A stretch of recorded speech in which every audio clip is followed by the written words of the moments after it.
स्नेहदा स्पन्दन स्नेहदा स्पन्दन।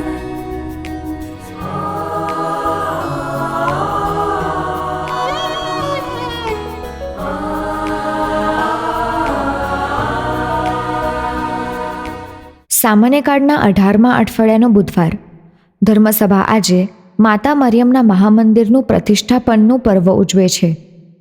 આજના શુભ સંદેશમાં કનાની સ્ત્રીનો અડગ વિશ્વાસ અને નમ્રતા ઈસુના હૃદયને સ્પર્શી ગયા. સાચી શ્રદ્ધા કોઈ જાતિ, સ્થાન કે પરિસ્થિતિની મર્યાદામાં બંધાતી નથી. તે ઈશ્વરની કૃપા પ્રાપ્ત કરાવે છે. ચાલો આપણે પણ મુશ્કેલીઓમાં હિંમત ન હારી અવિચળ વિશ્વાસ સાથે પ્રભુમાં ભરોસો રાખીએ. સાંભળીએ સંત માથેકૃત શુભ સંદેશ, અધ્યાય 15, કડી 21-28. એ પછી ઈસુ ત્યાંથી તૂર અને સિદોનના પ્રદેશમાં ગયા. એવામાં કનાન જાતિની ત્યાંની એક બાઈ આવીને પોકારી ઉઠી, હે દાવીદના પુત્ર, હે પ્રભુ, મારા ઉપર દયા કરો. મારી દીકરીને અબદૂત વળગ્યો છે અને ખૂબ સતાવે છે.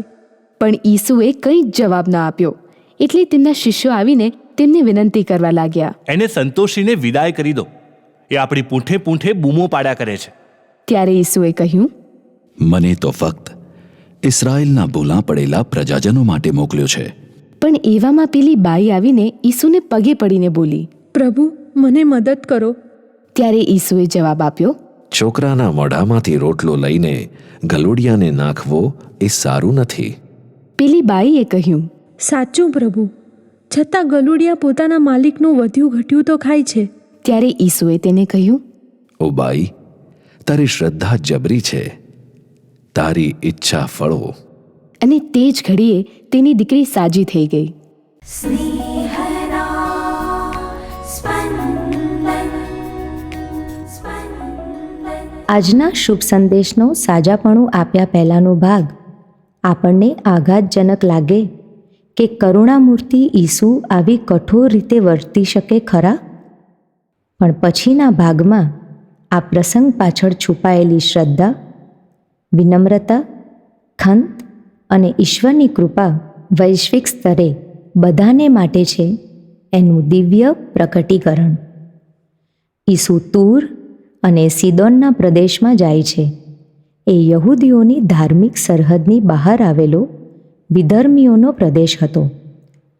ઈસુનો વિધર્મી પ્રદેશમાં પ્રવેશ હેતુપૂર્વકનો હતો, જેનાથી દુનિયાને એ સંદેશ આપી શકાય કે ઈસુમાં શ્રદ્ધા રાખનાર માનવી માત્ર ઈસુની મુક્તિ યોજનાના ભાગીદાર છે. યશાયાના 49મા અધ્યાયની 6ઠી કડીમાં આની ભવિષ્યવાણી થઈ ચૂકી હતી. ઇસરાયેલના રહ્યાસયા લોકોના ભાગ્ય પલટી નાખે એ બહુ ઓછું છે. હું તને દેશ વિદેશની પ્રજાઓ માટે દીવારૂપ બનાવીશ, જેથી મારી મુક્તિ પૃથ્વીના છેડા સુધી પહોંચી શકે. અને ઈસુ પુનરુત્થાન પછી એમના પ્રેષિતોને આ જ સંદેશ આપે છે ને. કનાની સ્ત્રી વિનંતી, વિનમ્રતા, નિરાશ થયા વિના ખંતપૂર્વકની પ્રાર્થના અને ધૈર્યનો મોટો પાઠ શીખવાડે છે. પોતે વિધર્મી હોવા છતાં પ્રારંભમાં ઈસુને દાવીદના પુત્ર તરીકે સંબોધીને ઈસુમાં પોતાની શ્રદ્ધા દર્શાવે છે. ઈસુએ કરેલી અપમાનજનક તુલનાનો અત્યંત વિનમ્ર જવાબ આપીને ઈસુને તેની અપ્રતિમ શ્રદ્ધાની સાબિતી આપે છે. એના પોકારમાં છે દયાની ભીખ, શ્રદ્ધાનો રણકાર ને પોતાની દીકરી માટે સાજાપણા માટેની આજીજી. ઈસુ જાણે સાંભળ્યું જ ન હોય એમ મૌન રાખે છે, પણ પછી એ સ્ત્રીની શ્રદ્ધા, વિનમ્રતા અને ખંતપૂર્વકની આજીજી ઈસુને પીગળાવી દે છે. આવું જ આપણા જીવનમાં થાય ત્યારે કેવી રીતે ખંત ને શ્રદ્ધા સાથે પ્રાર્થના કરવાનું ચાલુ જ રાખવું, એ આ કનાની સ્ત્રી શીખવે છે. અબ્રાહમે પ્રભુએ આપેલા વચનની પૂર્તિ માટે કેટલા બધા વર્ષો રાહ જોઈ હતી. જૂના કરારમાં પણ રાહબ, રૂથ અને નમાન ત્રણેય જુદા જુદા પ્રદેશના વિધર્મીઓને પણ ઈશ્વરની કૃપાનો પરચો જોવા મળ્યો હતો જ ને. આ જ બતાવે છે કે ઈશ્વરની કૃપા કોઈ અપવાદ સિવાય માનવ માત્ર માટે છે. આજના શુભ સંદેશનો સંદેશ છે કે ઈશ્વરની કૃપા માનવ માત્ર છે.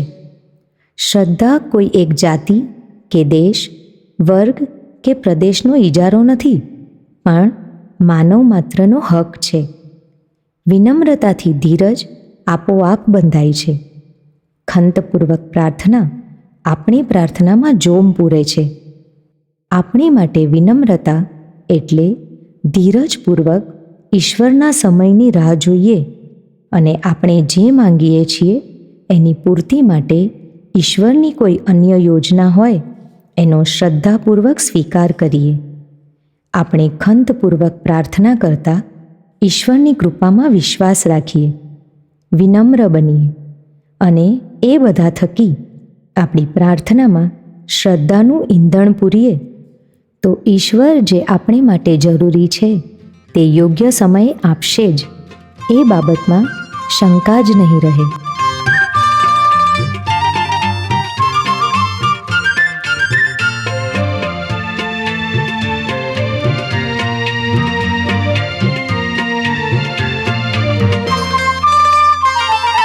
જીવતરને વાઠે ના તારા સિવાય નથી કોઈનો સંગા, તારા સિવાય નથી કોઈનો સંગા.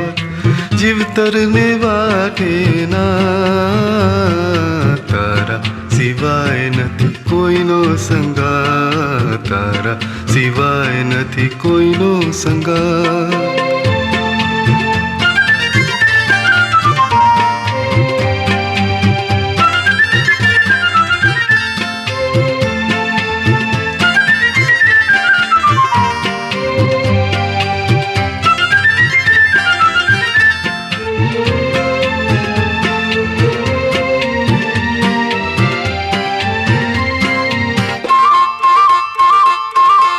મારા ભાવિનું તે કીધું નિર્માણ, મૃત્યુને એના સમયની છે જાણ. મારા ભાવિનું તે કીધું નિર્માણ, મૃત્યુને એના સમયની છે જાણ. મારી ફરતે હો યોદ્ધા બળવાન, એમની એ શક્તિ થશે નિષ્પ્રાણ. તારી છાયામાં જીવને નીરા, તારી છાયામાં જીવને નીરા. જીવતરને વાટે ના તારા સિવાય નથી કોઈનો સંગા, તારા સિવાય નથી કોઈનો સંગા.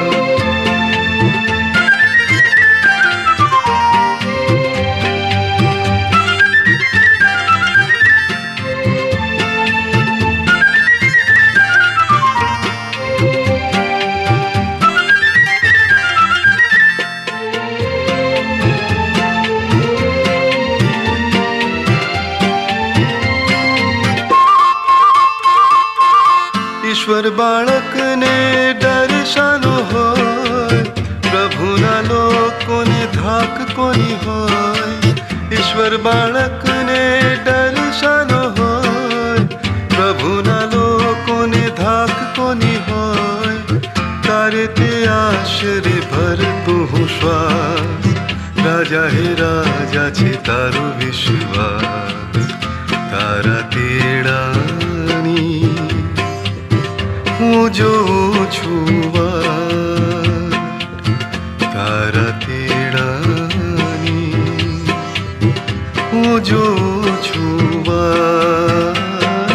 જીવતરને વાઠે ના તારા સિવાય નથી કોઈનો સંગાત, તારા સિવાય નથી કોઈનો સંગાત. જીવતરને વાઠે ના તારા સિવાય નથી કોઈનો સંગાત, તારા સિવાય નથી કોઈનો સંગાત.